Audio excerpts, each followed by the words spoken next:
تمہیں کسی کی ضرورت نہیں، تمہارے لیے تو اللہ کافی ہے۔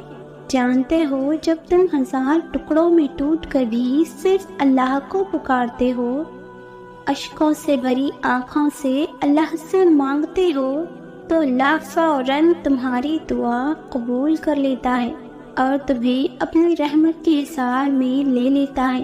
تمہیں ایسا لگتا ہے کہ اللہ تم سے بے خبر ہے، وہ تمہاری دعاؤں کو سنتا نہیں، اسے تمہاری پرواہ نہیں، جبکہ میرا رب خود تم سے فرما رہا ہے، میں تمہاری شہر رگ سے بھی زیادہ قریب ہوں۔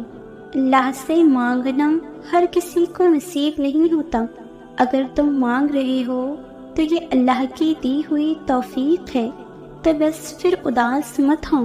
جس نے توفیق دی ہے وہ بہترین وقت پر قبول بھی کر لے گا۔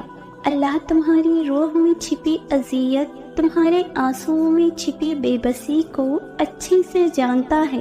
اس کی تاخیر کے پیچھے تمہارے ہی لیے خیر چھپی ہے۔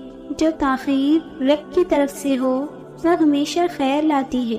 ہر صابر کے حصے میں بشارت آتی ہے، اور اس بشارت سے ذرا دیر پہلے شیطان اندھیرے بڑھا دیتا ہے۔ یہ کام وہ ہر اس مومن کے ساتھ کرتا ہے جو اپنی ہر آزمائش میں صابر رہا ہو۔ اس لیے قرآن پاک میں فرمایا ہے کہ جب بندہ بہت پریشان ہو جاتا ہے تو پھر اس کو تسلی دی گئی کہ ان مع العسر یسرا، بے شک ہر تنگی کے بعد آسانی ہے۔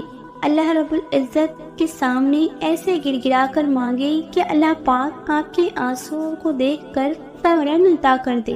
حضرت ایوب علیہ السلام کو اتنا بڑی بیماری میں اتنے عرصے کے بعد جب صحت عطا کی گئی تو اللہ پاک نے پہلے سے بھی زیادہ نعمتیں ان کو عطا کی، حالانکہ وہ سب جو پہلے تھا وہ تباہ ہو چکا تھا، لیکن حضرت ایوب علیہ السلام اپنے رب کی طرف ہی آہ وزاری اور شکر گزاری کرتے رہے اور مانگتے رہے، تو اللہ پاک نے بھی پھر ہر طرح کی نعمتیں انہیں عطا فرما دی۔